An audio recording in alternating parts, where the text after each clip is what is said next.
Hello, and today we'll be playing NeveN. We're going to start with Chapter 5 for Vekad.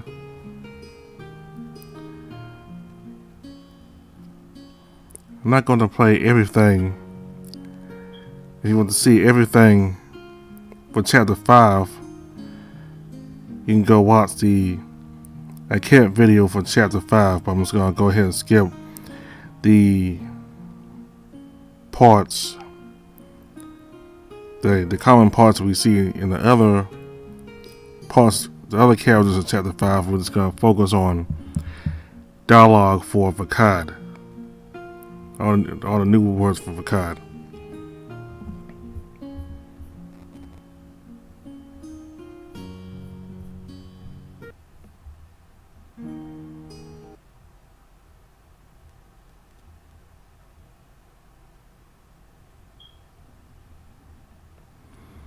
As I shake myself awake from this all-too-real nightmare, a whole host of thoughts run through my mind. I'm in danger. They're coming for me. I am the prey. It's like I'm paralyzed with fear in the armchair, so I stare at the wall in front of me, trying to calm myself while I consider my options. There are some powerful people here.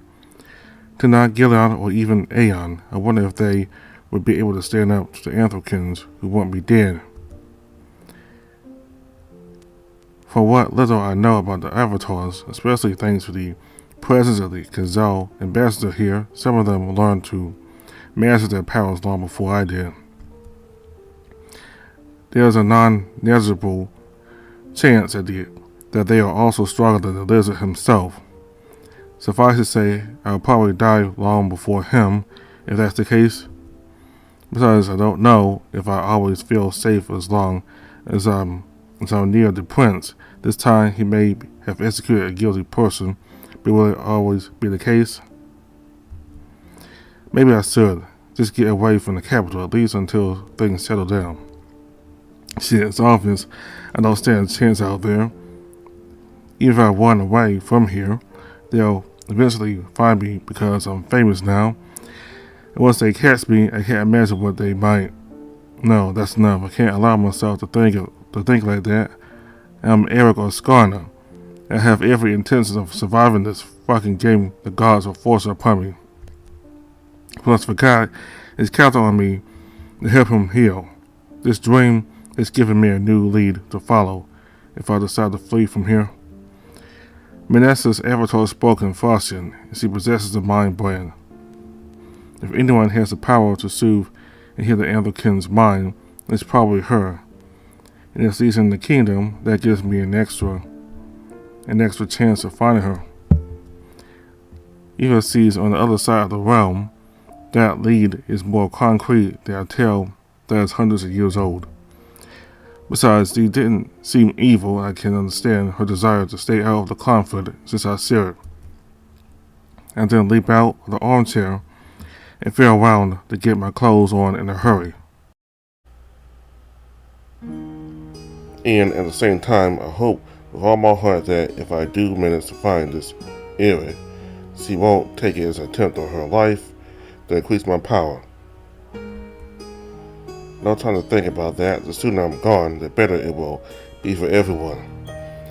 I can help Vekad while running from the other avatars. That way, I save my life and I don't invite an assassin to the castle. With these thoughts in mind, I look towards the hunter's bed, trying to catch a glimpse of him in the gloom. And to my surprise, he is sleeping like a log, despite the chain holding his ankle. It's probably the first time I've seen him so peaceful, and the thought of having to wake him up breaks my heart. But the situation is too urgent for me to wait any longer. Vekad. I pat his shoulder, but he grunts and then turns away. Well, his sleep is definitely deep. Vekad! This time I grab him by the shoulders and shake him hard, at which point he blinks and nearly pokes my eye out with his antlers as he gets to his hooves. What the fuck? Eric, you better have a good reason for it. We got to leave the castle, you and me. And the stag rolls his eyes with a grunt that crushes me with his gaze still half asleep. For my part, I'm struggling to find the right words. Maybe I better omit some information. It's too long to explain. I got a lead to kill you. I think it's someone who lives in the kingdom. Vekad is obviously struggling to understand what I'm trying to tell him. I better wait until he's a little more awake. However, as he watches me intently, he manages to realize the situation. You think it's someone who lives in the kingdom. Your lead looks fucking murky. Frost fingers huge, looking for this person without knowing where they are is like looking for a needle in a haystack. Don't worry about that. I'm sure there'll be rumors in the taverns. I don't think someone with that kind of brand will go unnoticed. And it's mostly a desperate opportunity to get away from here as quickly as possible. I don't know, Eric. Sounds like a pretty slim lead to me. None of us can leave this place anyway. I'm a royal hunter. You're a royal bard. What do we do without the kingdom? You become an ordinary hunter, and I become an ordinary bard. That's what we discussed, isn't it? Yeah, but I wasn't planning on doing this on a whim. Stag sits on the edge of his bed and looks at me worriedly. It was your dream to be a royal bard, wasn't it? Yeah, it was, yes, but I'm not sure if it still is. The awakening of my brand was quite a letdown. I thought this life was wonderful before I actually experienced it. I don't even know if that's what I really think anymore, or if it's just another lie I make up to ease the situation. But you can't just leave like that. You're going to be hunted by the kingdom because you have a brand they're interested in. The hunter searches his words, fumbling to find other arguments for staying here. And I can't. What would he say, eh? She say, there are people here counting on me here, and that's what breaks my heart the most. They'll understand, especially a kid. I'll find a way to contact him once I'm out. I'll make him understand I'm doing this for your own good, and he'll know I'm doing the right thing. Sorry, Eric, but I can't accept it. If I'm not good with that kind of stuff, it's obvious you're giving up on life. You've always wanted just to help me, no matter what you say, it's not right. I can see that he's squeezing his knees between his fingers, and I'm sure that must hurt, given how tightly he's gripping them. I don't want to rob you of your dream. I know what it's like to completely forget yourself. Believe me, you don't want that. And you know very well what I almost did to you. It's also getting cloudy, and I can't help but feel my heart clench when I see him in this mess. I had to tell the whole truth. It's unavoidable. I didn't want to put pressure on Vekad. I would have preferred him to leave with a light mind, but I have no choice but to give him just explanations so that he understands the situation. Listen, I know this is going to sound crazy, but I've been contacted by the bearer of the brown test.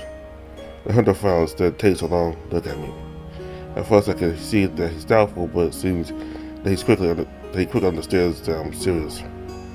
There are others like you, then yes, one for each god. They call themselves avatars. The problem is that if an avatar kills another one, they gain power. That's what Tess's avatar said anyway. I believe that some of them are coming for me, Vekad. I'm in danger. This is also why I want to leave. This time the stag stands up for good and looks at me with determination. You should have said that from the start. It changes everything. You got enough to worry about as it is. You think I'm a fragile little thing? I've got my answers to it, but don't forget who I am. I'll kill anyone who tries to hurt you without a second thought. There's no hint of humor in Hunter's voice, and I don't know whether to find it frightening or touching. We're not going to kill anyone, alright? At least we'll try to avoid it.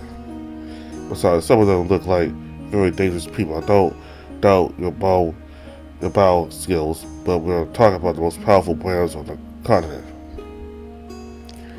Yeah, technically, you got one too. You ain't scaring me. It was a bit gratuitous, and I can't help but be slightly offended by the remark. Just wait until I learn to control it completely, then we'll talk.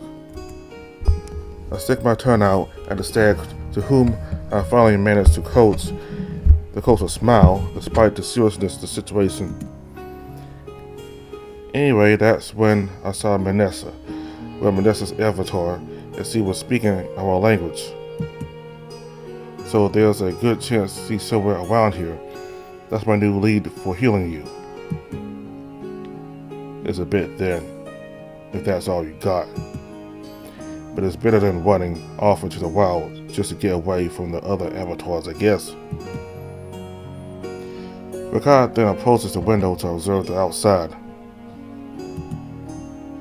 Anyway, we got more direct problems. How do we get out of the castle and of the capital without attracting attention? Yeah, I know you're in a hurry, but I prefer it if we wait until daylight to leave. Or just say we want to go into town to do some shopping or something. I give Vekad a desperate look. He really needs to understand the urgency of the situation. Eric, you know as well as I do, the roads ain't safe at night. Between bandits and wild animals, the risks are big. I don't want to put you in danger. I'm already in danger. Every second we spend talking is a second ahead for those coming from behind. What about Frostfang's spies? Have you thought about them? Simi's probably telling your arse everywhere you go. I don't think she follows me everywhere. It's impossible, and I would have spotted her sooner or later. She's still an old lady. How do you explain her catching us coming out of the underground then? I'm scratching my head for a long time, trying to work it all out. And finally, a logical answer comes to me. I think they're guarding the entrances. It takes less effort. Someone must have seen us enter the tunnels, that's all. The question is how to get around this problem. Yeah, it's easy to get out of the castle. I've already sneaked out over the wall. I started just to think about it. The last time I saw the walls surrounding the building, they seemed a bit too high for my liking, and that was when I saw them from below. Is there any other solution by any chance? Alright, you're afraid of heights, but it's still the easiest way if you really want to leave at night. There's a moat too, but I doubt you can swim. Any other suggestions? The stag sighs heavily and shakes his head. Sorry, there's only the wall. Yeah, alright. But for my sake, find a way to get down the walls that doesn't involve me actually having to look down. Don't worry, I've already got an idea. The hunter smiles at me mysteriously, and I hope to my very core that his idea is a good one. Well, the castle walls are one thing, but then we have to get out of the city, and we certainly won't get down from the city walls. I already know how to do that. I don't think the guard knows all the entrances to Bastards Alley. This place has more holes than cheese. Just about every old house in the capital has an underground access. And when you know of any assets that might be unguarded? Oh yeah, I know those of them. And once you're down there, there's a whole sewer section that's regularly used by smugglers, so I know it's not patrolled either. Yeah, sewers, really? Hey, I didn't say it was going to be easy. You got to get a bit dirty sometimes. I guess I survived smelling like shit. And then there are the giant rats. Suddenly my eyes open wide as I question Vekad with a hard stare. Giant rats? He can't help but burst out laughing at my reaction. Sorry, that was too tempting. I find it hard to share this huge moment of hilarity with him, given that I already picture myself battling creatures my size. No, really, don't worry, they're only normal-sized rats down there. But it was worth it just to see the look on your face. You know, I was thinking about having a little rat spit rolls as a meal tonight, but I'll probably have to settle for a steak. Then I pretend to hold an invisible rapier and skewer him with it. I must admit, all this joking has managed to bring the tension down a little. Vekad is better with people than he thinks. Gotta admit, it's deserved. He smiles at me, and I can't help but grin back as I move closer to hug him. Either way, I'll skewer you, if you know what I mean. This time it's his turn to pull a face that's impossible to describe because he's blushing so much, and I have to fight not to burst into laughter. However, he tries to pull himself together by hugging my back. It's actually quite nice, and a bit too uncommon for my liking. How do you know I'm not the one doing the skewering, eh? Both suit me perfectly. As we share a moment of silence against each other, I hear the stag's long sigh. He said, "Pack your essentials." I thought we'd wait until daylight. Let's say I've got an idea that will assure you.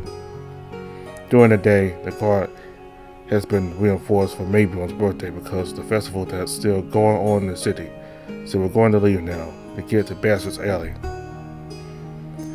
We should find a place for the night there. We'll just have to be discreet. That way no one will know where you are. We don't have to risk walking around out there at night, the best of both worlds. I think about the party for a moment. While I wouldn't give to be able to take part in it with a light mind, with Vekad on my side. I'd sing and dance and drink like there was no tomorrow.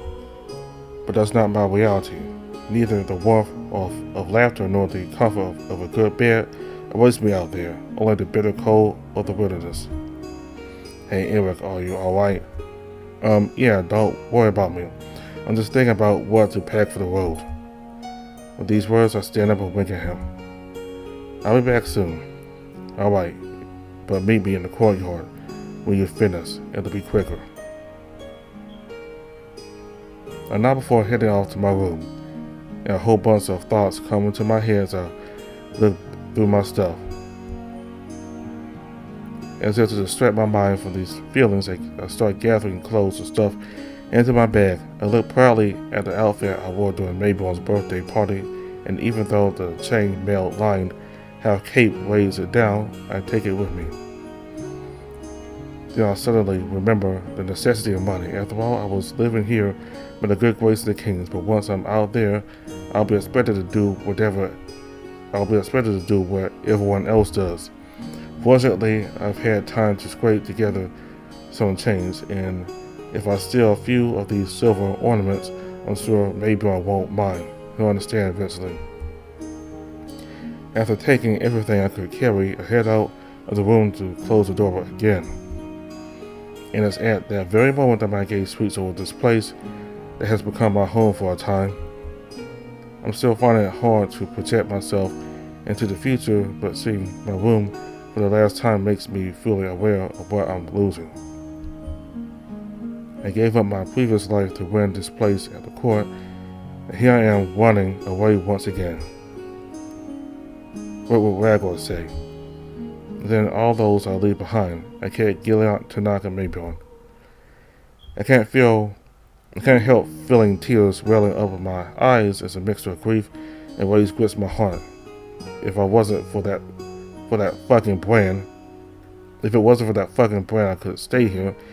Ever since I got it, it's been a constant nuisance to me. But at the same time, it's a good opportunity to help Vekad. That's it, Eric. Focus on the positive of the situation. You'll get to see some of the countryside, and you're not alone this time. Your lovely stag will keep you company. With those thoughts in mind, I went off to join the hunter in the courtyard, and I cast the courtyard, making myself as small as possible. That's the advantage of being a rabbit. Few Anthracans walk as lightly as I do.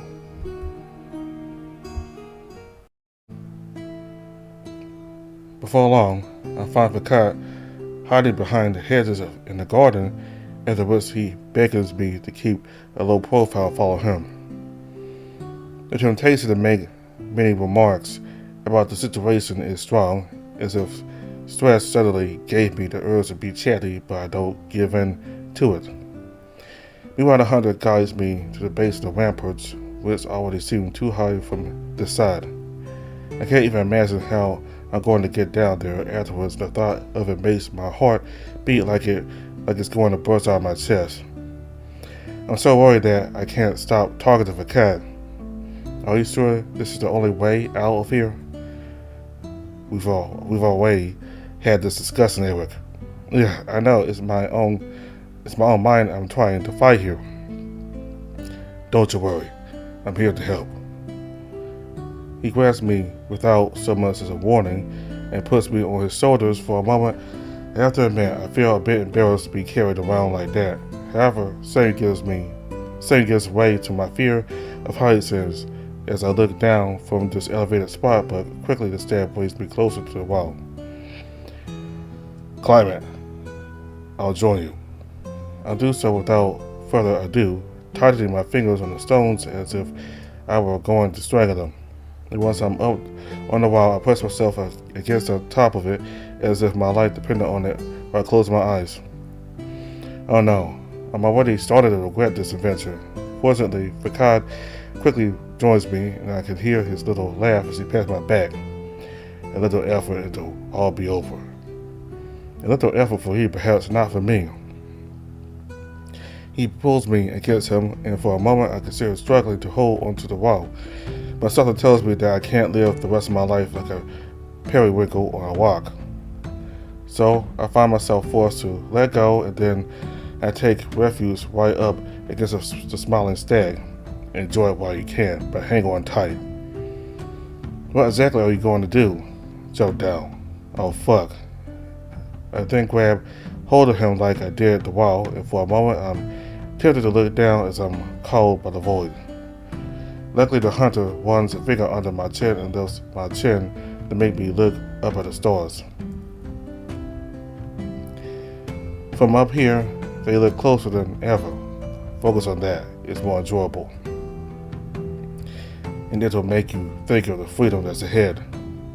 While all my attention is riveted on the stars, the stag jumps down, holding me in his arms as it feels like everything inside my body takes a leap. Fortunately, it only lasts a short while before a jolt hits us, and suddenly I'm at the base of the ramparts. That wasn't so hard, was it? I'm shaking, half aware of what's going on because of fatigue, but at least I'm still alive. Yeah, let's say he made it a little more pleasant. He then sets me down and dusts off my clothes, trying to regain my composure. Which isn't to say I want to do this more often, except for the part where he hugged me, obviously. While walking past me, the hunter chuckles and pats me on the head. Less nonsense, more action. You can have all the hugs you want once we're out of here. Now that's what I call motivation. We shouldn't be bothered by the patrols if we take the right streets. It goes to show I wouldn't be safe if I stayed here. The Kings will never admit it, but there aren't enough guards to cover the whole city, so imagine what it's like for the rest of the country. Oh, I don't need to imagine it. I've seen it with my own eyes. As he speaks, Vekad squeezes through streets barely wide enough for a single person to pass. I guess that's part of the great deception of what Frostfang is, Yeah, but it suits everyone. The guard don't have to go poking around in the nastier corners of the city, and the illegal business of Bastard Alley can go on. Except when someone kills a royal favorite bear. I can't help but smile as I recall this anecdote. And you saw for yourself that it wasn't enough for the city business to disappear, even once the guard was aware of its existence. That doesn't really surprise me. Every city I've ever visited has its dark underbelly. Frostfang isn't like every other city in the country. We've only seen part of the alley. It's a lot bigger than that down there, almost as big as what's on the surface even. I'm having trouble imagining that, and my curiosity takes a hit when I realize that I'll probably never get a chance to learn more about it. However, just as I'm about to ask Vekad more questions, he heads for the door of a small shop that doesn't look like much. And to my astonishment, this one opens as soon as the stag turns the handle. You didn't tell me You had a house in town. Not mine. What's inside of the place looks totally abandoned. Dust covers every surface, while cobwebs hang from the ceiling. That said, it doesn't seem to faze a hunter who heads for a trapdoor to open it, which doesn't fail to raise plenty of dust into the air. So I cover my nose, doing my best not to suffocate. This is one of the entrances. I told you this place was full of holes. I then put on my most dramatic expression as I observed the dark opening with a ladder leading down. Just when I was getting used to the luxury of the castle life, here I am exploring abandoned underground tunnels. Oh, my poor little prince isn't used to a normal life anywhere. He chuckles and begins to climb down the ladder, winking at me. Don't worry, it's not deep. Even though it's supposed to reassure me, it doesn't. After all, we don't exactly have the same way of assessing heights. So it's with the utmost caution that I breathe in before placing a paw on the first rug. I hold on tightly to the ladder and slowly descend, while the voice I hear close to my ears reassures me. Come on, you're almost there. And finally, I touch the ground. Phew, such a relief. You know, Vekad, I like adventure, but especially when there's not too much going up and down. Fucking convenient in a country full of mountains. A gentle slope isn't a problem. It's when the road suddenly goes down that it becomes one. Even though I can't see the stag very well, I can hear his laughter perfectly. Take my hand. You won't see anything in there, but I will. Then I can see his eyes shining in the dark as a faint light appears under his clothes. It's pretty rare to see him use his brain. He's the type to mostly see the practical side of it, I suppose. Do you know that I've always dreamed of having a brand of Valeria? Well, either that or Tessel. Something that would allow me to add a little something spectacular to my songs. The hunter guides me through the darkness as he responds as I test the ground with every step I take, hoping I don't stumble. Yeah, it's useful, but you couldn't do much with it. Believe me, it's not huge. I can be inventive when I want to. As we stand in the darkness, a putrid smell of rotting fish and shit rises to my nose, and I hear the buzzing of flies around me. It's the kind of smell you rarely get to experience, but never forget once you experience it. There's probably a dead body around. Vekad? Yeah, I know.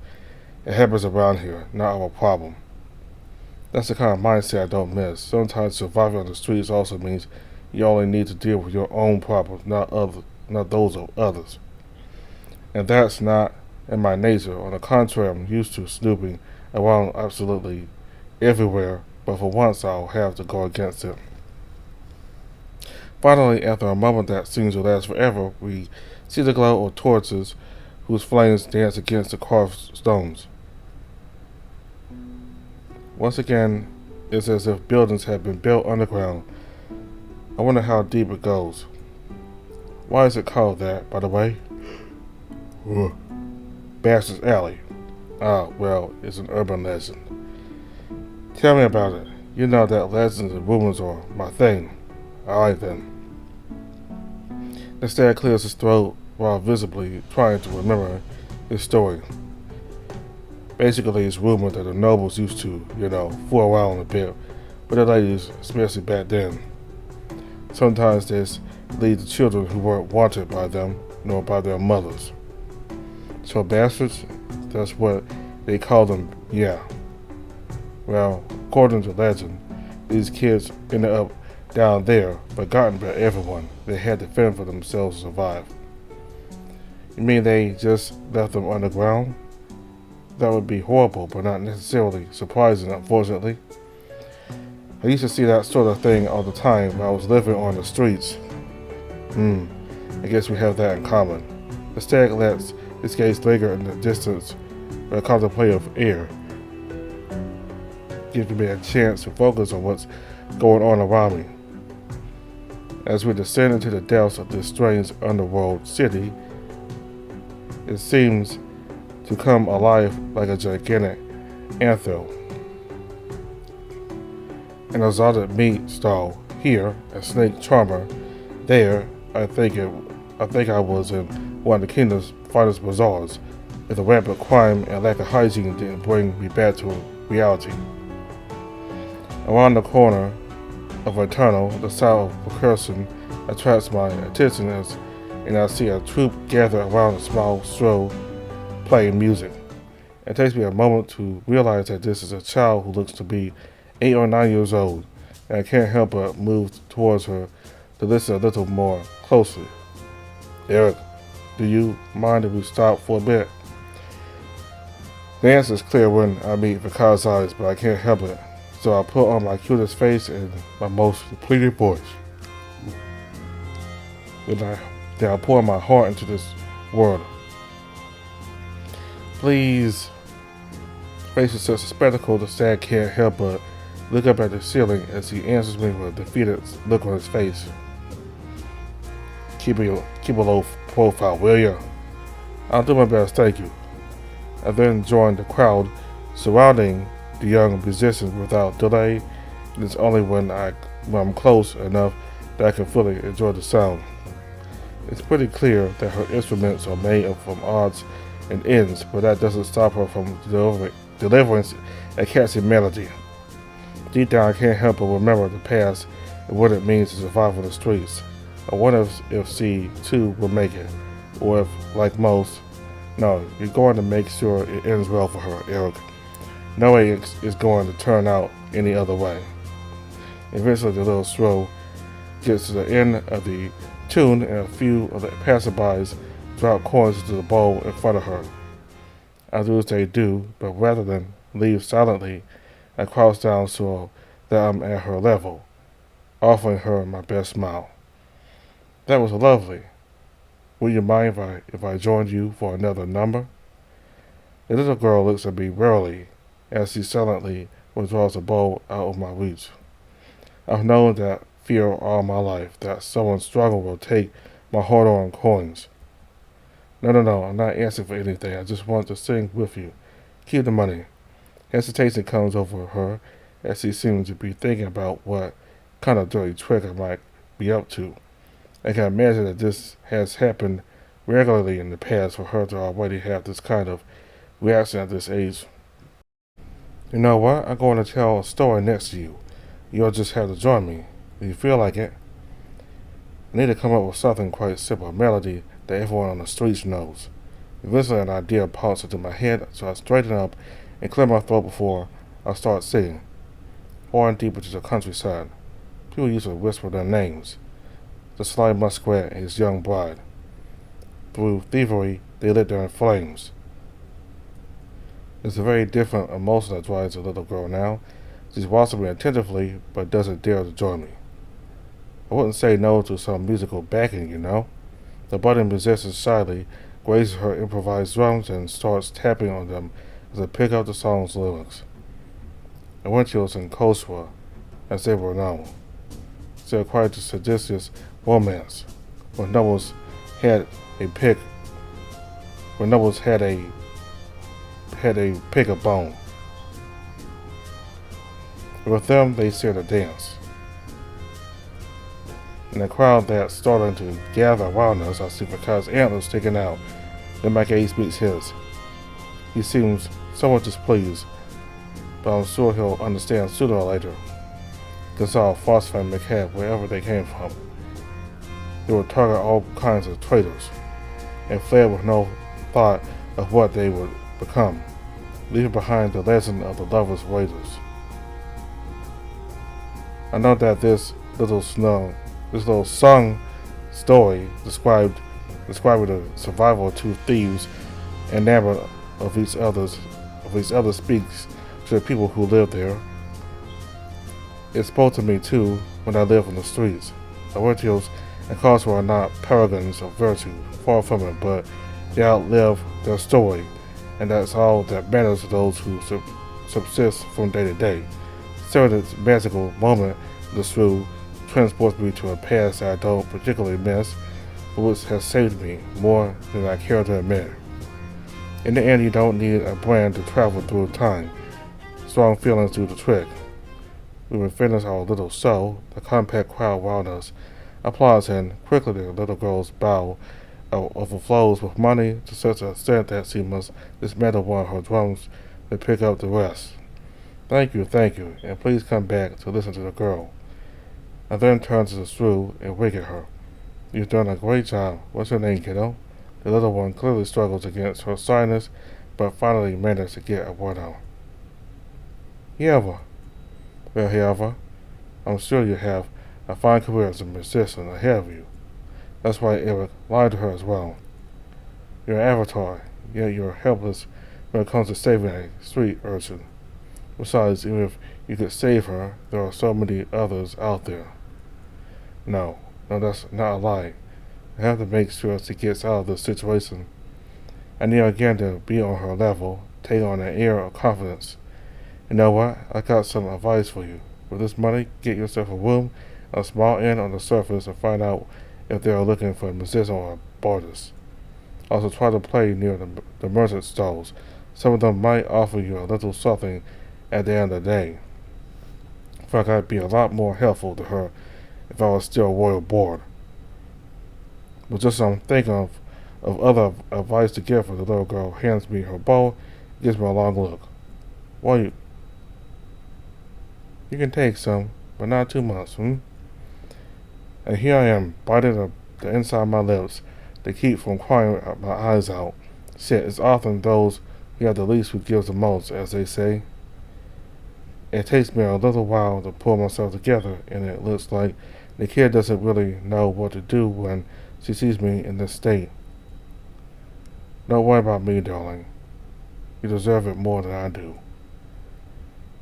It takes all the strength I have left to sit up because of the grief weighing down my heart, and I realize that the crowd has finished dispersing. Only Vekad remains, waiting for me with his arms crossed, but looking a little less stern now. I got to go. Take care. Goodbye, sir.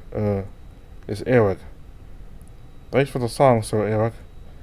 I got to get out of here, or I feel like I'm going to be swallowed up by my helplessness. So I start walking. I don't know where to go. I don't know for what purpose, but I must find a quiet place. Finally, Vekad catches up with me when I reach the end of a dark alley, and I meet his questioning gaze. Oh, you're all right. No, too many things coming up all at once. I don't want to shake you up, but it would be better if we found somewhere to spend the night. Vekad, I beg you to give me a moment. I really need it right now. Tremors begin to grip my whole body, and for a moment I see that the stag doesn't really know what to do except watch me. It feels as if this random encounter is making all the stress I've been trying to contain explode, and tears start to well up in my eyes. And eventually the stag takes the initiative and hugs me, and then pats my back. There. It's a little disorientating, and maybe even a little embarrassing for him, but strangely liberating for me. And all of a sudden I start crying as I bury my muzzle in his neck, holding me close. I don't know what's come over me. I've already been through so much out here. Nothing should shock or surprise me anymore. Still, all this situation keeps reminding me that I'm fucking powerless. But eventually Vekad slips a finger under my chin and does it with a gentleness I didn't know he had. I meet his gaze and find reassurance in it as his warm breath covers my lips. You're going to be fine, okay? Yes, I'm not powerless. I can help him. Quite naturally, I kiss the tips of his lips without fully embracing him. It seems to throw him into confusion for a moment, but then he starts to smile. You have a strange way of comforting yourself, so it just came naturally. I'm not complaining, far from it. After a little while of spending time against each other, I detach myself from him, rub my face to wipe away my tears. I don't have time to mope. He's counting on me. We need to find somewhere to spend the night, don't we?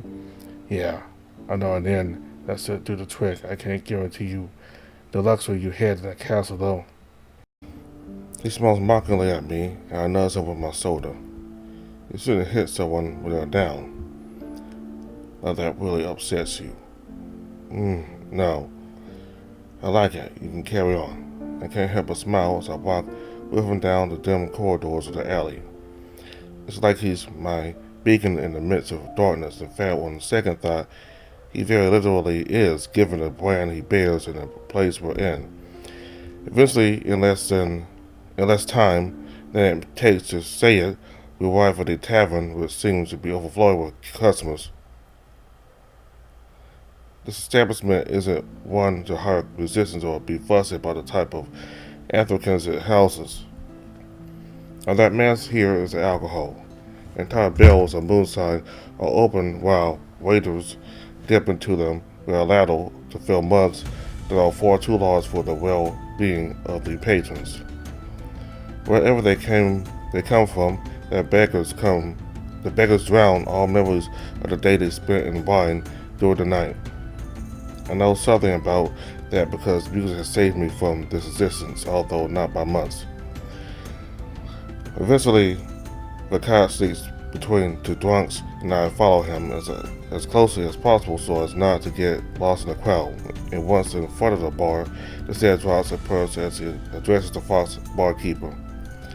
A room for two. Not for you two, sorry.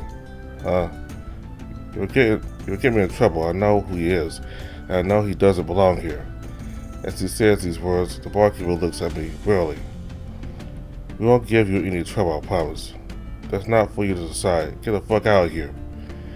I can see that the hunter is beginning to lose patience, but I step in before he gets any bad ideas. Alright, that's fine. As Vekad watches me with a confused look on his face, I grab him by the hand and pull him out of there. We'll have to be more discreet. If the owner knows who I am, then anyone could find out with enough money. Yeah, I've got an idea, but there's something like a tremor in Zach's voice, its hesitation so to his eyes. I'd rather not go there. What are you talking about? The stag doesn't answer right away as he looks off in one direction. Follow me. This story intrigues me more and more, and I expect him to explain, but he starts walking. Wait, where are we going? Remember, I used to work with criminals.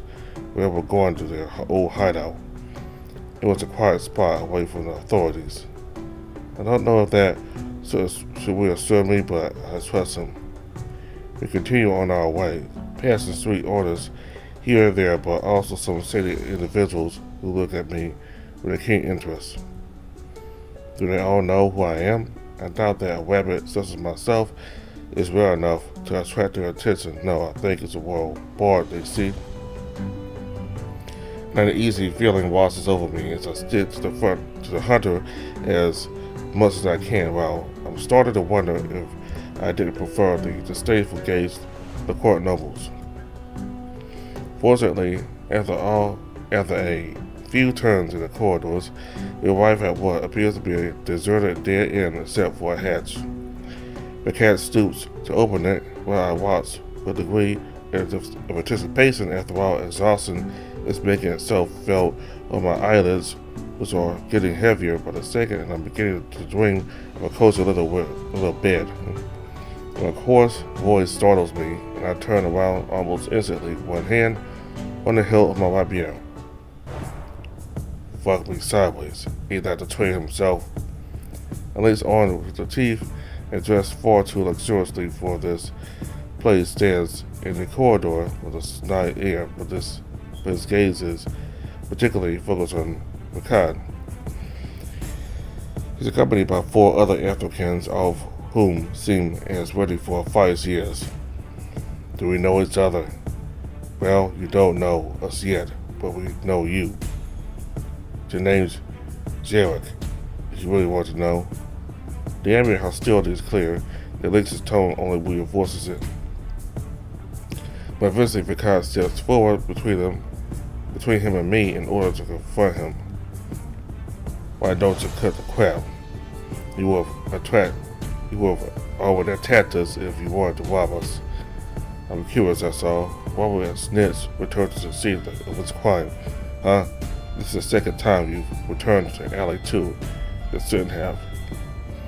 Hesitation seems to grip the hunter as he looks at me briefly out of the corner of his eye. I thought everyone in the gang was dead. Are you a survivor since you're after me? I never met you. Nah, I'm just someone who doesn't like snitches. Criminals in their distorted sense of justice. I never miss that kind of behavior. So you want to put your life on the line just because you heard some stuff about me? Don't act like you don't know that's how we command respect around here. I just want you to be aware of what you're getting yourself into. I work for the royal family. You know what they do to people like you. It is a nice try, but Vekad's threat doesn't seem to hit the mark. Sister Lynch just smiles smugly. Do you know what I think? I think that you don't work for him anymore. Rumors travel fast. It seems that the world board is moving around here. He's got a pretty voice. Now he's looking at me, and I can't help shuddering at the thought of what he might do to us. Shit, I got to do something before this turns ugly. The woman's also mentioned what I'm capable of. I've heard a few things, but rumors are what they are. You can't always believe everything. Come on, Eric. Be brave. It's just a bit of acting. I can show you that they're all true, even the most unmanageable ones if you want. I can see from Vekad's wide-eyed look that he didn't expect me to have the nerve to say that. Garrick, on the other hand, seemed to be annoyed by my bravado. Don't make me break your kneecaps. I like to avoid damaging the merchandise. What, are you going to sell him to Vekad? Vekad can sell as long as there's money to be made. I open to suggestions. Don't talk to me about respecting the rules between them after that. The tension in the air is tangible. It feels like violence could erupt at any moment. I need to find a way to activate my plan without attracting their attention. That reminds me of this story. How does it start again? Garrett and Vekad watching me like I'm a complete moron, but in a way it serves me. What the fuck are you talking about? You know, the one about the guy who was too mouthy. Lauren, Logan? Come on, you should know. Garrick, this story is coming straight from the Sons of Phosphate. Are you sure you're a bard? It's a song, not a story, you twat. The Ballad of Lohan Matu. Another song down to the note, buddy. But that, you know, to ignore for my plan to work. It's a tune that teaches youngsters to respect the rules of the street. If I remember correctly, the kind of ditty that must have lulled brainless bastards like you to sleep. I can hear Ragor admonishing me about my coarse language. This is how I used to speak before he enriched my vocabulary. That said, the time for politeness is not now.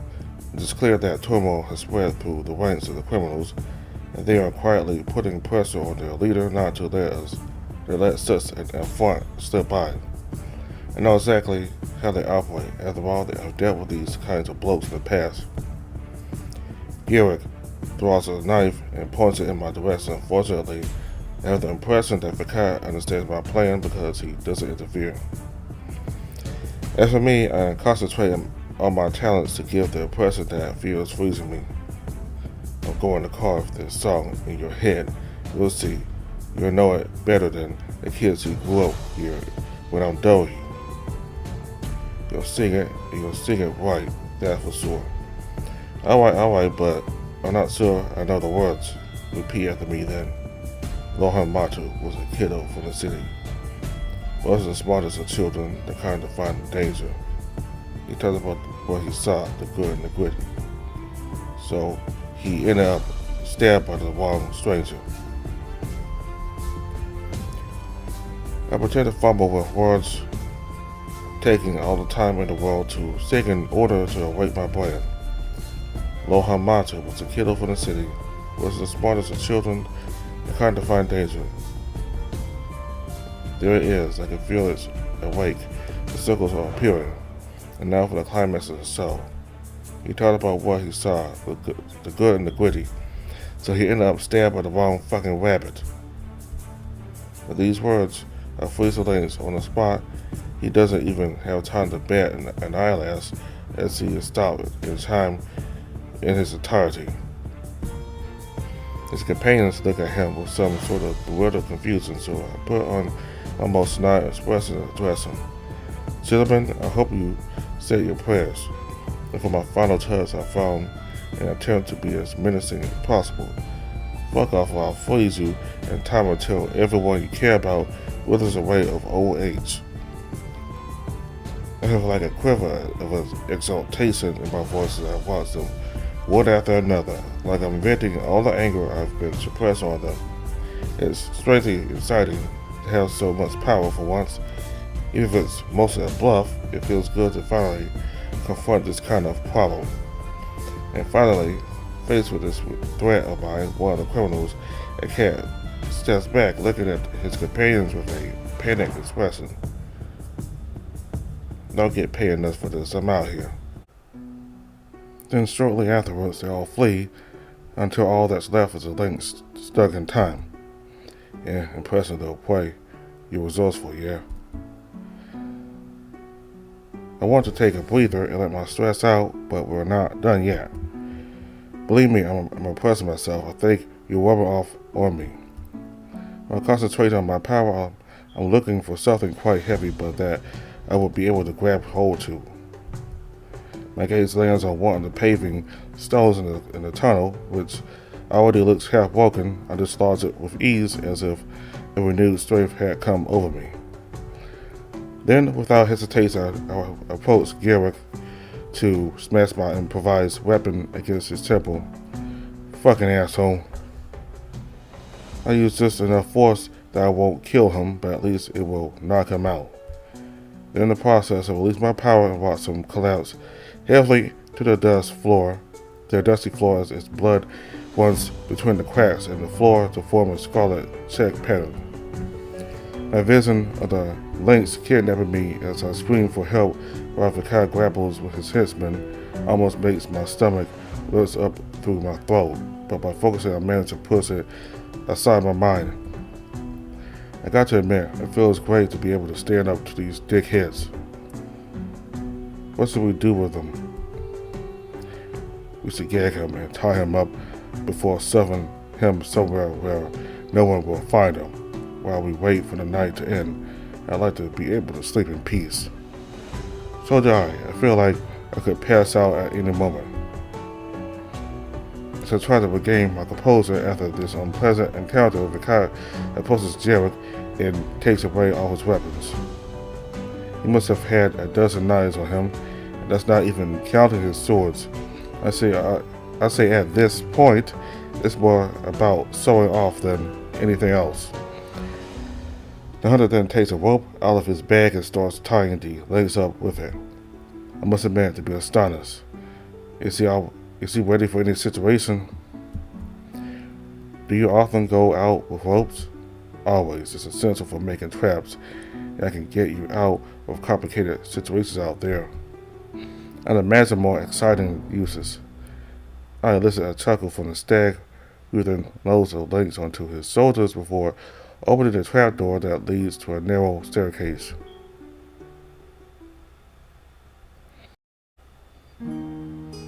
Once we're both down there, I feel like I'm entering a proper underground house. There are various rooms now completely empty, but it's easy to guess that people used to live here. So this is where your friends lived? Yeah. While answering me, the hunter drops a stunned criminal near the entrance, and I take the opportunity to look around.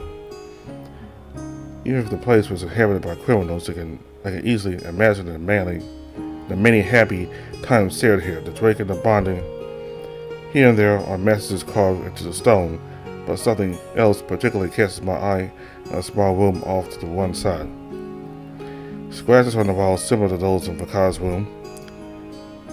Just as I'm about to joke about them, the stag's voice echoes behind me, almost startling me. I've got something important to tell you. It's a serious sadness in his voice that surprises me, and I can't help but worry. What is it? The dad drops to the ground and rolls his eyes, seemingly pondering for a moment, and I stand in front of him to try to reassure him. You know you can tell me anything. I think we managed to get past some pretty major issues of you and me. I didn't tell you the whole truth about the guys I sold to the Royal Guard. I was with them in their gang. I posed for them. And to be honest, I probably even killed for them. But I can't even tell you if that's true or not. It's hard to describe my emotion at this moment. There's a kind of relief coming over me, even though the situation is pretty serious. It's as if I expected the worst without really wanting to know, wanted to think about it, as if I was still a little afraid of Vekad deep down. And at the same time, I kind of confusion runs through my mind. So if I understand correctly, you killed for them without knowing it? I think so. I can't tell for real. It's still fuzzy in there. The hunter shakes his head with a long sigh, as if he lacked the words to express his feelings. I think they encouraged my bad behavior when I had my fits. Like I said, it didn't happen as often before, and it was rarely as sudden and violent, but it was still there. I can't blame you for what you did in that state, and you can't blame yourself either. Easier said than done. Plus, it's exhausting to blame everything on this fucking disease. I like to be responsible for my actions. Because Hughes clattered nervously against the stone floor as he seemed to try to make sense of what's happening to him. Besides, I knew that when I came here, I was going to have to tell you the truth. That's why it wasn't my first option. And here you are telling me the truth. Despite my attempts to reassure the stag, it's clear that something is still eating away at his insides. That kind of guilt, I know it all too well. I can't let anyone else suffer for it. You know what? I understand what you're feeling. Well, I didn't exactly go through what you went through, but I'm guilty of things I've regretted for years now. My throat is already starting to tighten, yet I haven't even started my story. Do you want to talk about it? Yes, if you don't mind, of course. Hey, if there was ever a time to get to know each other, it's now, ain't it? It's not like we're on the run already, half asleep. And then he grins at me, and I can't help but smile back. I have to admit, I didn't think I was going to be the one needing moral support. The stone floor is a pain in the arse, so wait a sec. The stag pulls out a cushion he's probably broken for the castle, probably stolen from the castle, and I can't help but giggles. I imagine him carrying a whole bedding wherever he goes. It's not essential, but I thought you'd need a bit of comfort, and I still had a small space in my bag, so, well, you sure know how to make me fall for you. It's kind of you to think about my well-being. He hands it to me, and I tuck it under my bum before sighing with relief at this rudimentary, but nonetheless, welcome comfort. So, where to start? Do you know Scorner? You know Scorner? My name only. It's a tiny hamlet east of here. Some would say it's a shithole, but to me it was a cozy nest back in the day. There must have been less than 50 of us living there, maybe a few more, and I stayed there until I was 16. What made you leave? I'll come to that. I can't help but let out a long sigh as my past life flashes through my mind. Hang in there, Eric. You can do this. You have to finish this story. I never knew my mother. She died at birth and my father ran off before I really got to know him. So I grew up with my grandfather. His name was Gohan. He looked after me as if I were his own son. I think it hurt him that his real son left without so much as a word. Gohan was always kind to me, and he gave me everything he had, even if it wasn't much. Anyway, you can imagine that in a place like this, it's hard to find someone who's compatible with you. Especially someone who will put up with my bullshit, to be honest, but it wouldn't look right saying it out loud. But I was lucky. I found a very, very good friend when I was young. And not only did we get along, but he was talented too. I have fun singing for him, and he accompanied me on the lute. We grew up together, getting into a lot of trouble.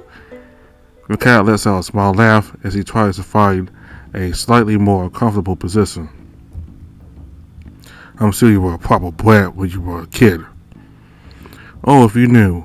What's more, Vigo, that's his name, was a bit like me, minus the long ears, maybe having two Eric at once. People often joke about that. If he wasn't the source of a problem, it was probably me. But Vigo quickly became more than a friend. We were, what, maybe 13 or 14 when we went to a party where a lot of things changed for the both of us. He was asking me for advice on how to flirt with someone, and I thought it was for a girl, but it turned out it was to win my heart. I lost my gaze in the cracks in the wall behind Vekad, and for a moment I feel like I'm reliving the moment as I recount. It was with him that I fell in love for the first time, so much so that it only took 2 years for us to start thinking about getting betrothed. Yeah, not wasting time. Hey, it was my first love, so maybe I was a bit impulsive. But I don't regret it. No, I have a lot of remorse, but not about that. I know I'm getting close to the hard part, so I'm doing everything I can to buy time. But I had to get on with it. Shortly after we got engaged, a traveling band came by Squarna. We wanted to impress the musicians by playing in front of them, and we did. So they asked us to join them, to go on the road with them, but my grandfather didn't want to, not until I had my brand. The tremors in my voice are started to become more and more obvious. It's difficult, but necessary. You see, you want to continue, Eric. I don't want to. Don't worry, I want to go through with it this time. My grandfather and I had a big argument. I got carried away and I pushed him against a tree. There was so much snow and the branches, the impact knocked it all down, and he got covered in it. I saw it for a long time with seeing my grandfather again under the pile of snow as I tried to get him out. It's as if a fancy cold is taking hold of me even though we're nice and warm. I didn't know it, but a person that age is fragile. It's strange that our lives depend on so few things. I did my best to warm him up, but I was still an idiot who knew nothing about life, so he caught a bad cold. He assured me everything was fine, so I did my best to nurse him back to health at home because there was no one with a brand of marijuana around. But he ended up dying a few days later. That last word is terribly difficult to articulate. I can feel my throat constricting and my teeth clenching as if to prevent me from uttering it. Fortunately, the cat sits down beside me and wraps his arms around me. His warmth brings me back to the present, away from the deep cold. 'Twas an accident, that's all. No, Vekad. You were talking about wanting to be responsible for your actions, so you should understand. I too have had to admit to painful things. I killed him. Maybe not directly, but he died because of me. It took me a long time to admit it, but today I can no longer deny it. But you didn't mean to kill him. That's what counts, isn't it? I suppose that counts for something, but if it wasn't for my fucked up temper, he probably would have lived for several more years. Little by little, I can feel the sadness giving way to anger, a genuine wrath that I've had towards myself for as long as I can remember. I stole his life and betrayed all the love he had given me. It's unforgivable. And it drove me mad. After my grandfather died, I should have left with Vigo and never looked back, but instead I got angry with him, like I was trying to shift the blame onto him. That's when I told him that I didn't love him anymore and that I never wanted to see him again. I lowered my gaze, sighing once more. It was as if relief sweeps through my thoughts as I approached the end of my story. He took me seriously. I never saw him again, and that's when I realized I pushed away the last person who cared about me. So I had no reason to stay and Squarna after that. We stand silently against each other for a moment before Vekad speaks. I didn't know you were carrying around all that stuff. It must have been hard not to talk about it.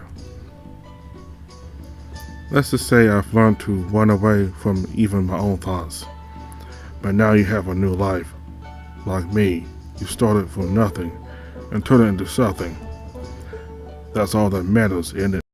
My grandfather and Vekad still haunt my nights. Sometimes I hear them, sometimes I see them. It doesn't happen as much as it used to, but they're always there. So I find it hard to wipe the slate clean.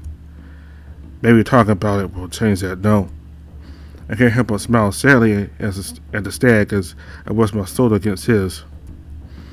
I hope so, but I doubt it. Anyway, by telling you about it, I mainly wanted to make you understand that whether it's your fault or not, you have to try and move on to make peace with your past.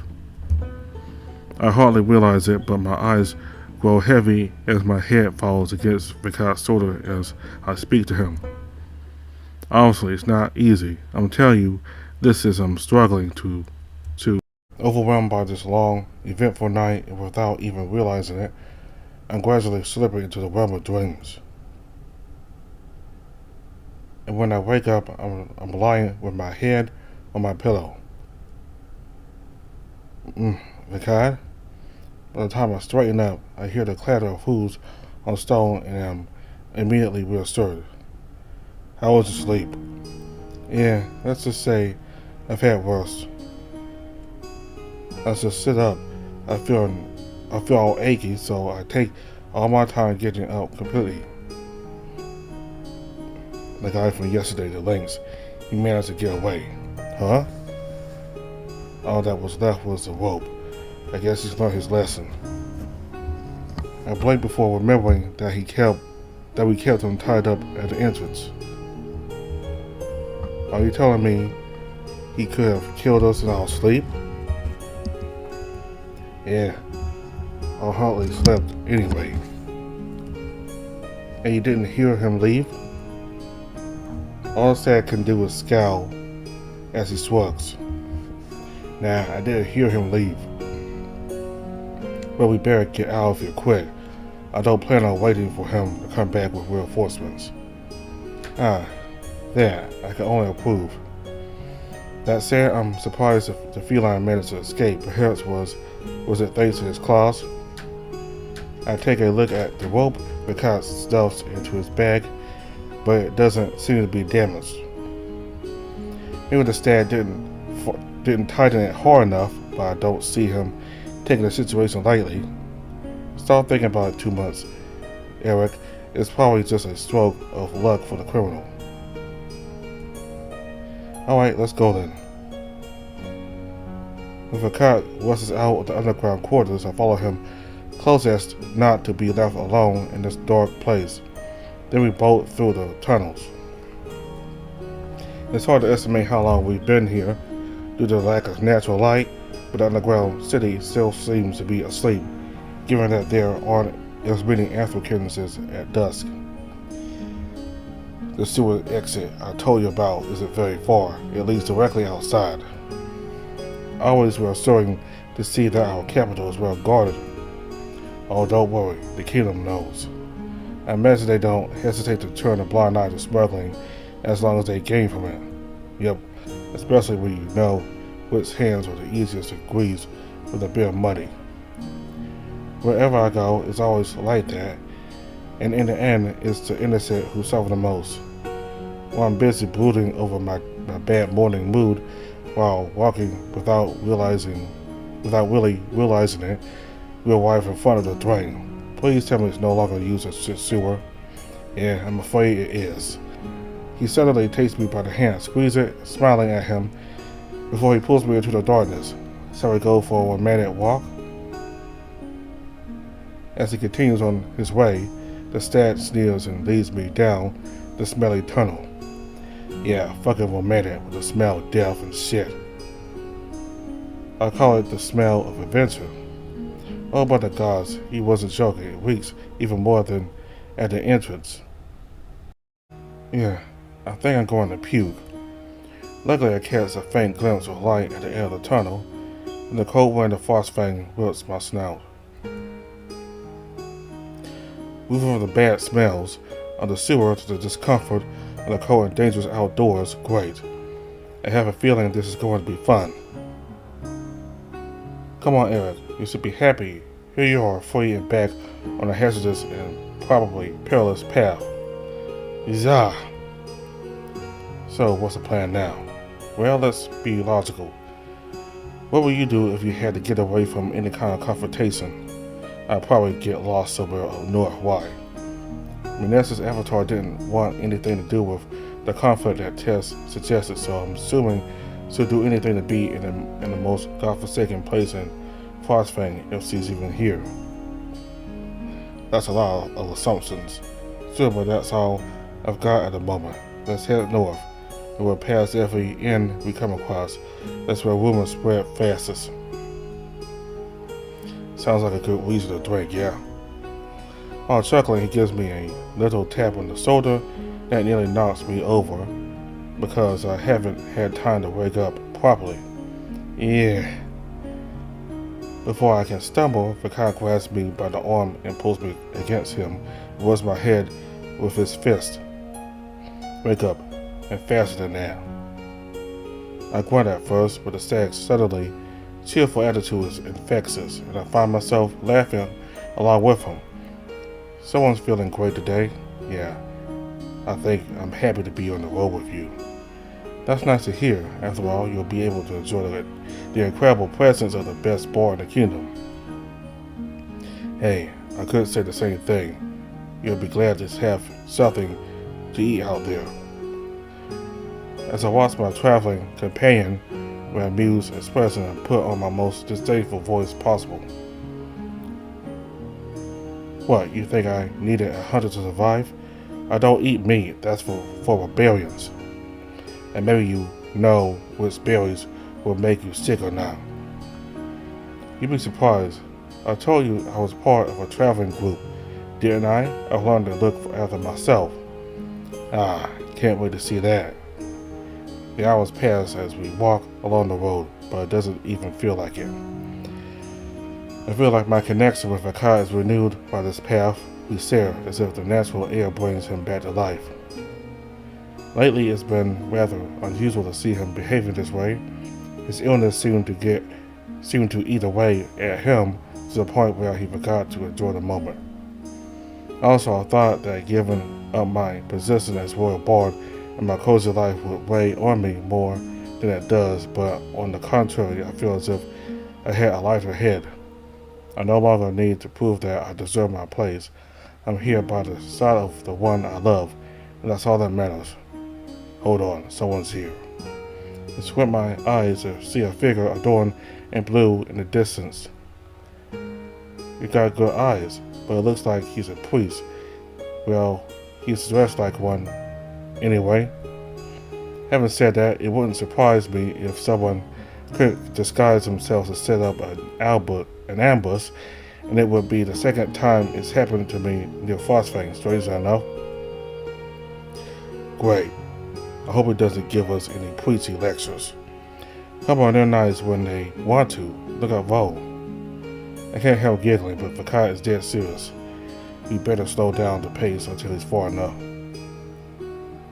Are you sure? I wouldn't say no to a little theological discussion to keep us busy on the journey. If he's a bandit, you're on your own. It's with this last exchange that I start jogging to catch up with the priest, and Vekad follows me from as far away as possible. Hey priest! It's only when the stranger turns around that I realize this isn't our first encounter. Oh, but I know you. You're the priest of the forgetful ones. To be continued. Hello everyone. We hope you enjoyed this chapter. If you want more information about NeveN, feel free to follow us on Twitter. We also have a Discord allowing you to chat among community members. Finally, if you would like to support our project, we also have a Patreon that allows you a series of benefits such as bills 2 weeks in advance, but also unique stories about the characters of NeveN. If you like the VM, please also feel free to rate us on the Itch.io. It will help us a lot. Once again, a big thanks to all of you, and see you soon. Alright, so we got to see the priest of forgetful ones for the second time now, and he actually has technically he had a sprite, but it was blacked out like a saddle, but we actually get to see the sprite of him now. I wonder what he'll tell Eric.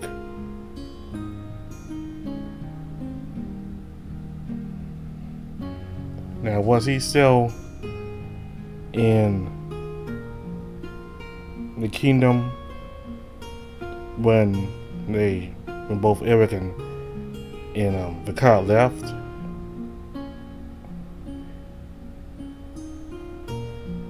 I don't know if he got sent to look for them, or I have no idea.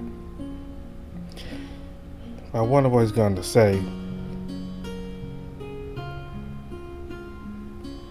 We'll have to wait later this year to see what he has to say. So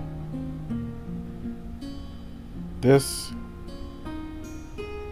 part right here, because this just turned out to be a lot different from the other routes, because instead of Eric staying, despite the danger from the other avatars, Eric has decided to leave the kingdom, and Vekad has decided to leave his life in the castle to go with Eric. It's saying a lot because of the feelings the two have for each other. I mean, if back in the earlier days when Eric just met, when the two of them just met, he wouldn't have done that. Vekad wouldn't have gone out with Eric and left. He would not have left the castle in the city to go with Eric. He would still want to keep his job, but the fact that he's decided to go away from all that, it shows that he cares very deeply about Eric. So we got to learn more about Eric's past and the fact that his grandfather was the only person that took care of him, and then he and his grandfather had a fight, and he accidentally, out of anger, pushed him against a tree, and all the snow from the limbs of the tree fell onto his grandfather, and a few days later his grandfather died because of the cold from the snow that fell on him.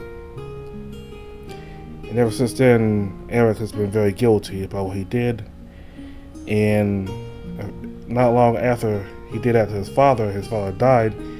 Out of anger, he told Vekad that he didn't want to be with him anymore, and that he didn't love him. So Vekad decided to leave, taking Eric seriously, and so all that's been draining on him mentally since he came here. Since he came here as a phosphate, it's been draining on him, and what else? Mostly everybody in the castle are aware that Eric is gone now because it's the next day now, and I wonder what the kingdom's going to do. Are they going to search for Eric, or they're just going to really do nothing? They might decide to search for Eric because he has a very powerful